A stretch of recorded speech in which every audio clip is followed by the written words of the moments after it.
So masculinity has a history, which changes over time. And that's really the value of history for me, is that we can see how the ideas and assumptions we have today change depending on context. So now I'm going to hand it over to Miles, who's going to talk to us about tigers.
So I'm going to start by explaining exactly what environmental history is, and then I'm going to talk you through a local example of environmental history right out of Singapore, and that's the history of tigers on this island.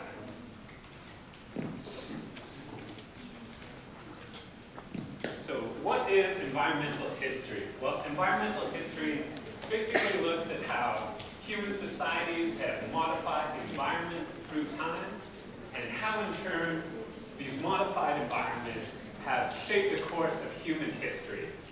So we're really looking at kind of a complex reciprocal relationship between human societies and the natural world. And when I arrived in Singapore, I really wanted to start studying the environmental history of this island. And so I was looking around for a topic. And one of the things that really struck me was that everywhere I looked, there were tigers. So there was tiger balm, tiger beer, and tiger airlines. And so that got me wondering, where were the real tigers? And why were tigers so important to Singaporeans? And so I started looking through the historical documents, and the thing that struck me the most was that tiger attacks were a major part of the history of colonial Singapore. So actually, the most frequent estimates in the time were that tigers killed one person every day in Singapore. That was probably an exaggeration, but there were definitely 160 confirmed reported tiger attacks, and almost all witnesses at the time claimed that there were far more that were unreported. So we know that there were at least several hundred fatalities caused by tigers in colonial Singapore.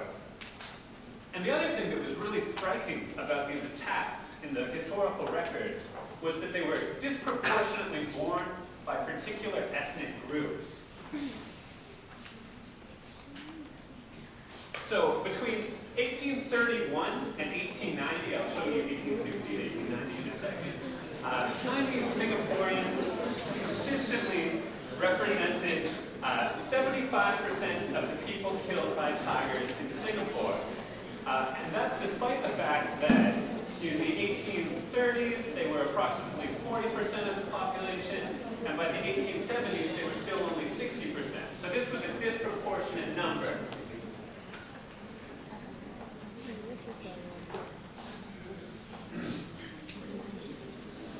So I wanted to figure out why it was that tigers were disproportionately killing Chinese Singaporeans. The British explanation was that tigers thought Chinese people tasted better. That's actually what they said. I thought that that was a poor explanation, so I decided to look at the activities that people were engaged in at the time that tigers killed them. And you can see that Chinese Singaporeans were overwhelmingly killed while working on plantations.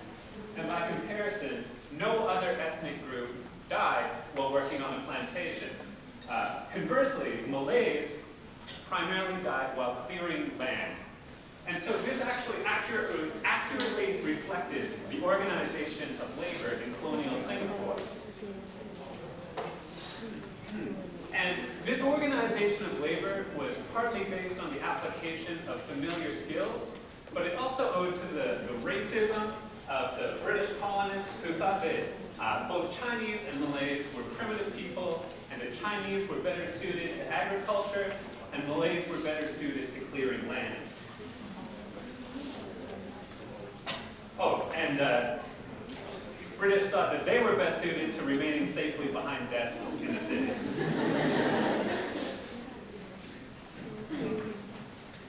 So throughout most of Singapore's history until the early 20th century, the overwhelming majority of settlers were what we would call coolies from China. So these were from the lowest stratum of their society. They often couldn't afford to relocate to Singapore, and so they arrived under the credit ticket system, which means that their future employer paid for their passage, and then the coolie had to work for free to pay back their transportation. And because when their employment term was completed, they lacked capital, they took up agriculture, and they took to the type of farming that required the lowest initial expenditure because they had no money, and brought rapid returns. And so that was farming Gambier. Gambier is a Gambier is a vine. Gambier is a vine that when you boil it, it produces an astringent, which has uses in leather tanning and also as a dye.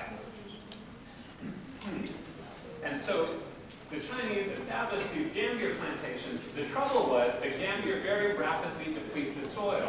So they had to constantly keep upping and relocating and moving their farms further inland. So you had this expanding agricultural frontier that was clearing the forests in which the tigers were residing. Also clearing the forests were Malays who arrived in Singapore. The first wave arrived from Malacca, and they were fleeing a Dutch tribute system called, Els could help me with this, but leveraging, under which the peasants had to give up a portion of their crop to their colonial overlords. And similarly, the Japanese were fleeing another exploitative organization of agriculture. And so when they arrived in Singapore, they found that the British considered Malay people best suited to clearing land, and so they put them to work clearing the jungle. Again, clearing the jungle in which the tigers habitated. The final group that was carrying out the work of clearing the rainforest in Singapore were Indian convicts. So in the 19th century, the British felt that forced labor abroad was a very effective form of punishment and also a source of free labor. And so they sent many thousand Indian convicts to Singapore and put them to work doing things like building roads, building harbors, and building bridges. And these Indian convicts worked under appalling conditions. So for instance, in 1 year in the mid-19th century, of the 2,000 convicts then in Singapore, 200 of them died. So that's 10% fatalities. And the British said it was because they arrived in a sickly condition, but in reality there was inadequate food, inadequate shelter, and also convicts were being killed by tigers.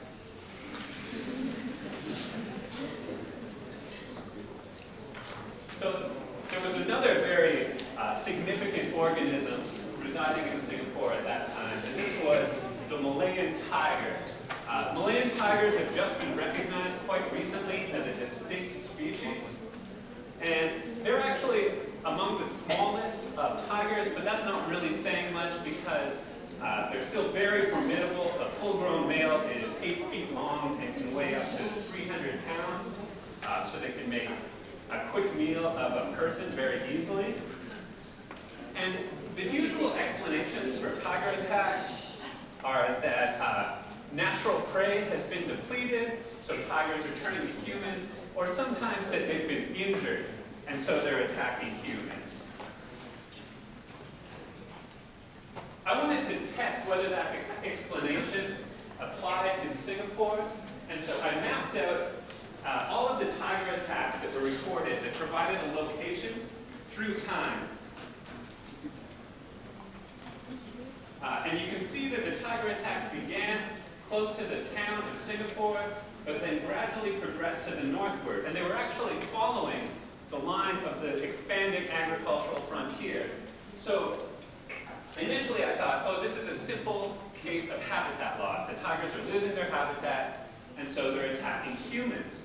The problem with that is that tigers arrived in Singapore by swimming. In the historical record, there's numerous accounts that that's how tigers arrived in Singapore. So when they lost their habitat, why didn't they just swim back to Malaysia? And so the explanation, I realized, is that these Gambier plantations were actually excellent tiger habitat. So ecological studies have demonstrated that Malayan tigers actually prefer selectively logged forests because openings in the canopy lead to more undergrowth, and that undergrowth is fed on by deer and pigs, and that attracts the tigers. Well, similarly, on these Gambier plantations, you had these Gambier shoots who were attracting deer and attracting pigs, and that was drawing tigers out into these plantations where they interacted with and killed humans. So that's the explanation for why there were so many tiger attacks in colonial Singapore. Well, what happened to the tigers? As you might imagine, humans in Singapore responded to these attacks by killing tigers. But all of the different groups in Singapore did so with varying understanding of why tigers had to be killed and with varying degrees of enthusiasm. So British people in Singapore tried to kill tigers to prove their masculinity, as Jess was talking about. And also as a form of nation building, so as a means of making the island safe for a nation. And unfortunately, in Singapore, this kind of classic idea of the courageous British hunter venturing forth into the jungle doesn't really hold water. What actually wound up happening was they formed the Tiger Club, and the Tiger Club would pay Chinese planters that had trapped a tiger in a pit so that the Europeans could ride up there on their horses and shoot the tiger in the pit. And in fact, the European hunters wouldn't even take the lid off the pit. They would just shoot through the cracks in the logs put over it. So those are your sporting Europeans. Conversely, the Chinese believed that tiger attacks showed that the balance between the natural world and the human world had been thrown off. So Chinese believed that magistrates should act as nexuses between heaven and earth, and that through their moral piety, they could ensure that a balance was retained. And so if you had frequent tiger attacks, it showed that your rulers, in this case the British, were not maintaining that balance. And so Chinese killed tigers to try to restore the balance between culture and nature. Malays also had their own understanding of why you would kill tigers. Although some Malay rulers would kill tigers as a demonstration of power, most Malays wouldn't kill tigers because they believed they might be reincarnated ancestors. And in fact, they would sometimes leave out food in front of the village for the tigers, and so they believed they had this kind of mutually respectful relationship with the tigers. However, when tigers attacked, Malays believed that this respectful relationship had broken down, and so that Malays would then turn to killing the tigers. Finally, you have the Indian convicts.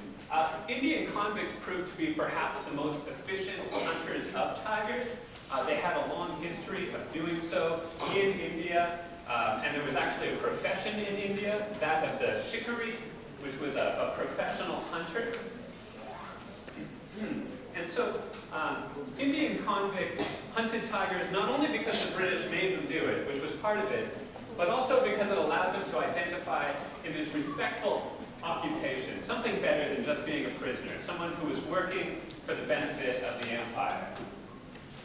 So as a consequence of all these combined factors, the last tiger in Singapore was killed in 1930. Now, I bet many of you have heard the story of the last tiger in Singapore and heard that it was shot under the billiard table in the Raffles Hotel. That's a myth, actually, because that tiger was an escaped circus tiger. So the last actual wild tiger was killed in 1930 by this multi-ethnic hunting expedition.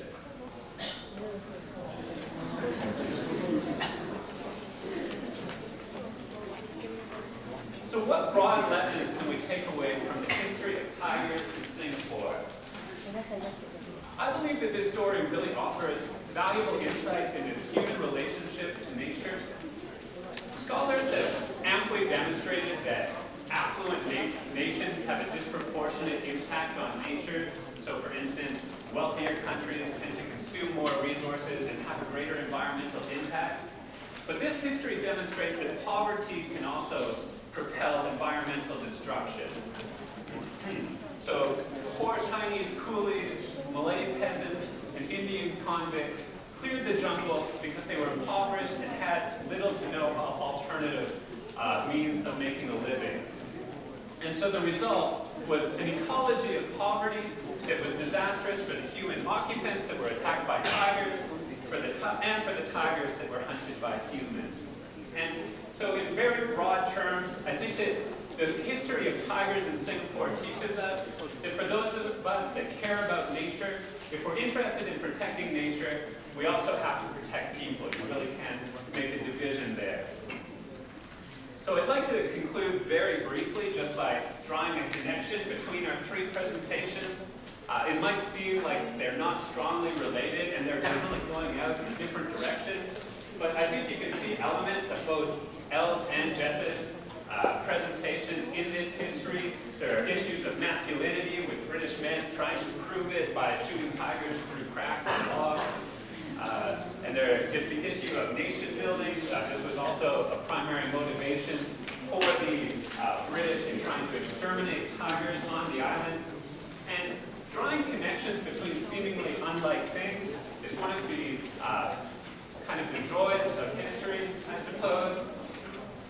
You also get to make original arguments, and you get to tell interesting stories. So I encourage you, as you're deciding on your GP paper, to consider a historical topic and have fun with it.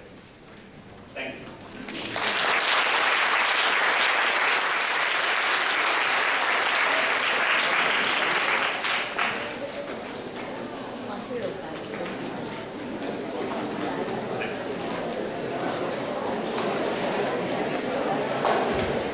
Thank you, professors.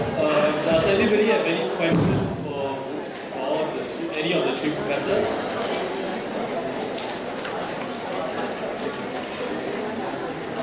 Okay, anyway, as usual, if you have any questions, the professors will be hanging around a bit, so you can just approach them to ask. And lastly, ladies and gentlemen, the School of Humanities and Social Science General Paper Day has come to an end. We hope that you have cleared many useful information, and we hope to wish all of you the best for your A-levels. And that's the end of the day. We hope to see you in NTU again. There's refreshments outside, so